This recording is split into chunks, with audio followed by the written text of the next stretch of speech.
Hello guys, आपका हमारे YouTube channel में स्वागत है। हम लोगों ने नई सीरीज़ स्टार्ट करी जिसमें हम लोग राजस्थान इकोनॉमिक सर्वे के जो प्रीवियस ईयर्स के क्वेश्चंस हैं, उनको सॉल्व करेंगे और जिसमें हम 2023 से स्टार्ट कर रहे हैं पीछे से।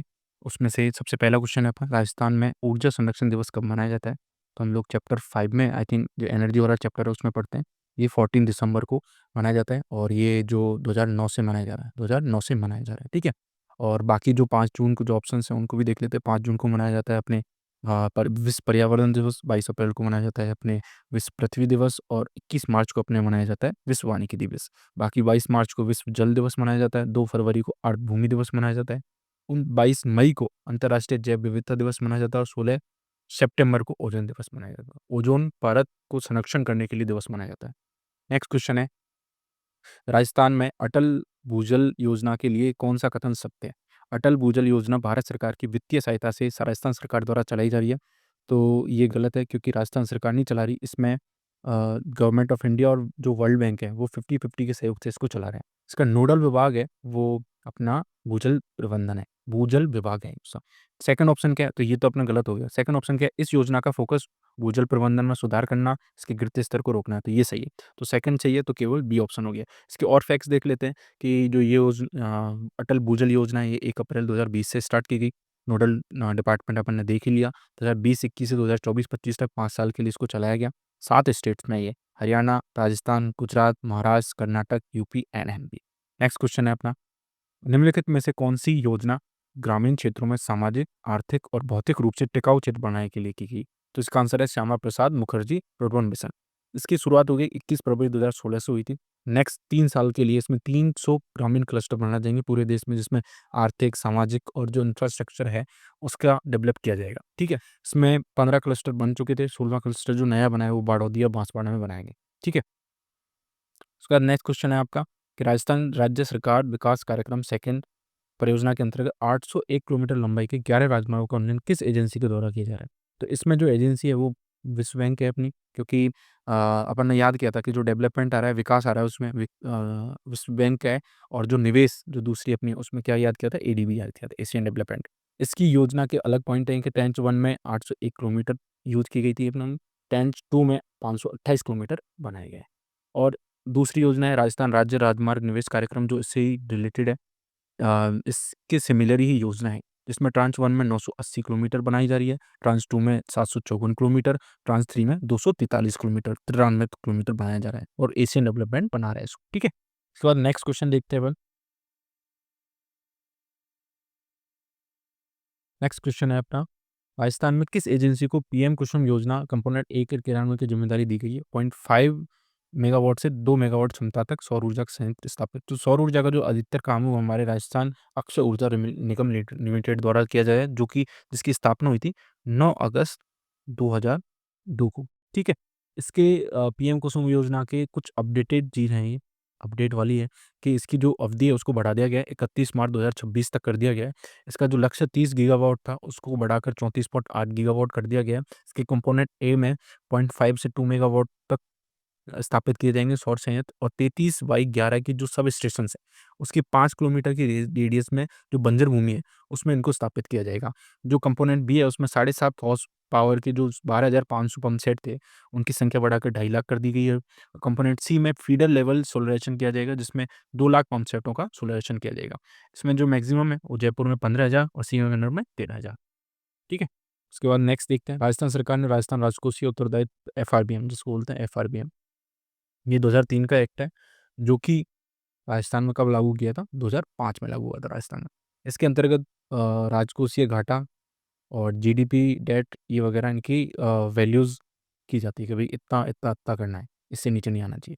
उसके बाद सेवा क्षेत्र की बात करते हैं तो वर्ष 2022-23 में राजस्थान के सेवा क्षेत्र में प्रचलित मूल्य पर सकल राज्यों वर्धन जीएसबी में किस उपक्षेत्र का योगदान सर्वाधिक रहा? ठीक है, तो हम लोग इसमें हीरो के सूत्र से याद करते हैं कि भई एच से होटल्स एंड स्तनपान स्तनपान नहीं, होटल्स एंड जलपान गृह वगैरह, रेस्टोरेंट्स वगैरह, उनका कितना 28.01% है। फिर ईआर से अपन याद करते हैं रियल एस्टेट्स 23.59% है। अभी ये लेटेस्ट डेटा है अभी 2024-25 के। उसके बाद ओ से याद करते हैं अदर्स, जिसमें 20.66 है। ये तो पहले 3 है ये। बाकी औरों को भी देख लेते हैं अपन एक बार कि परिवहन एवं भंडारण का है 10.92%, वित्तीय सेवाओं का 9.89%, जिसमें मैक्सिमम ग्रोथ हुई है। तो ये इंपॉर्टेंट हो जाता है, क्वेश्चन बन सकता है कि भाई निम्न में से किसमें मैक्सिमम ग्रोथ हुई? तो वित्तीय सेवाएँ जो फाइनेंस सर्विसेज़ वाली कैटेगरी है उसमें सबसे ज़्यादा वृद्धि हुई है और इसका जो वेटेज है वो 9.89% है और लोक प्रशासन का सबसे कम है 6.93%।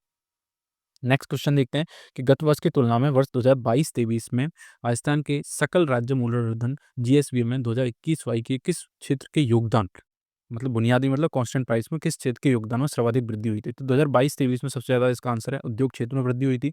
सॉरी, उद्योग क्षेत्र में नहीं, सेवा क्षेत्र में वृद्धि हुई थी। ठीक है? इसका आंसर क्या होगा? सेवा क्षेत्र होगा। बट अगर इसी क्वेश्चन को अभी लेटेस्ट आंकड़ों के साथ पूछा जाए तो उद्योग क्षेत्र में कांस्टेंट प्राइस पे जो वेटेज है वो 29.84% है, जिसमें वृद्धि सर्वाधिक है 12.43%। और करंट प्राइस पे यही देखते हैं इंडस्ट्री का तो 28.21% है, बट इसमें जो अनुमान है बढ़ने का ग्रोथ वो 15.06% है। उसके बाद हम नेक्स्ट देखते हैं, इंडस्ट्री क्षेत्र की बात करते हैं। इसमें है उद्योग में, तो राजस्थान की मुख्यमंत्री लघु उद्योग प्रोत्साहन योजना के बारे में कौन-सा कथन सही नहीं है? तो ये नहीं वाले क्वेश्चन हैं, इनको ऐसे नहीं पे गोला करने हैं, जिससे कि अपने को पता लग जाए कि भई इसमें नहीं बताना है।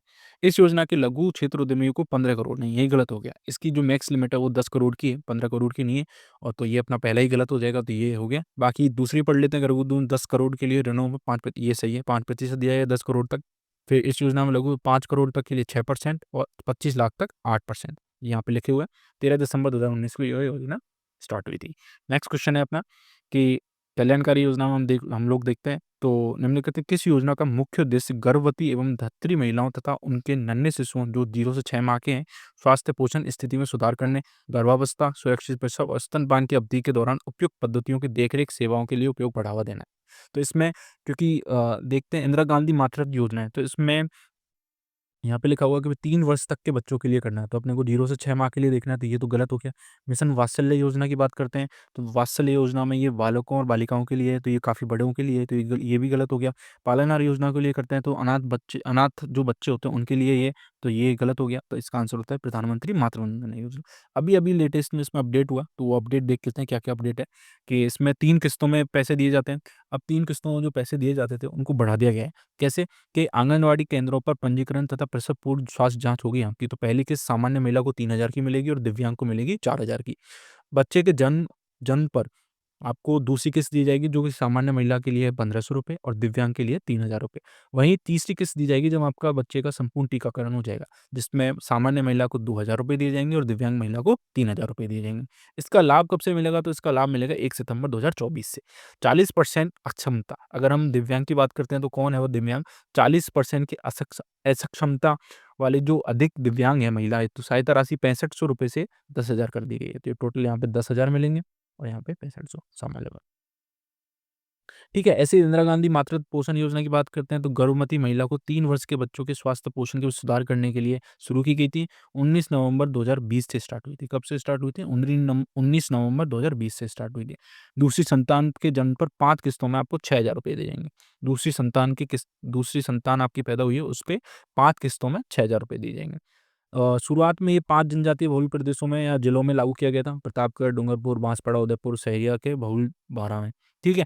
अभी बजट 2022-23 में इसको संपूर्ण राज्य में लागू कर दिया गया है। इसका उद्देश्य है वो नेशनल फूड सिक्योरिटी एक्ट 2013 है, उसकी अनुपालना करना है, ठीक है? मिशन वात्सल्य योजना, व्यापक योजना, उद्देश्य बालक-बालिकाओं को संरक्षित परिवेश तैयार करना है और इसका जो सेंट्रल स्टेट का रेशियो है 40-60 है।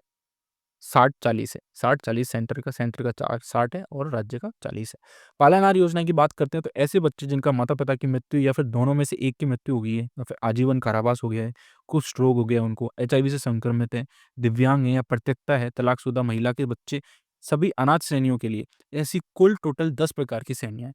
उनको बच्चे पात्र हैं इस योजना के। इसमें 0 से 6 वर्ष के लिए जो आंगनवाड़ी में जाने वाले अनाथ बच्चे, उनको तो ₹1,500 प्रति माह दिया जाएगा और जो अन्य श्रेणी में उनको ₹750 प्रति माह दिया जाएगा, जिससे बजट 2023-24 में ये दोनों प्रावधान जोड़े गए। 6 से 8 18 वर्ष की बात करें तो स्कूल जाने वाले अनाथ बच्चे उनको 2,500 प्रति माह दिया जाएगा और जो अन्य श्रेणी में है उसको ₹1,500 प्रति माह दिया जाएगा, ठीक है? बजट 2023-24 में किया गया था। मतलब ऐसे बच्चों का उत्तरायित्व लेने वाले को क्या बोलते हैं? पालनहार बोलते हैं, ठीक है? ये हो गया पूरा। नेक्स्ट क्वेश्चन देखते हैं, निम्नांकित में से कौन-सा विकल्प इंदिरा गांधी या आईएम शक्ति उड़ान योजना के प्रमुख उद्देश्य को बताता है? तो महिला स्वयं सहायता समूह जो सेल्फ हेल्प ग्रुप होते हैं, उनके लिए सशक्त बनाना तो नहीं, इससे संबंधित नहीं है। मासिक मासिक धर्म, स्वास्थ्य एवं स्वच्छता प्रबंधन के बारे में हाँ, तो ये आंसर सही है। ये मेंस्ट्रुअल साइकिल है, जो प्रजनन आयु की जो लड़कियाँ हैं, उनके लिए मुफ्त सैनिटरी नैपकिन, मासिक धर्म, स्वास्थ्य और स्वच्छता के बारे में जागरूकता करने के लिए अभियान था, उसका आंसर बी हो जाएगा। ठीक है?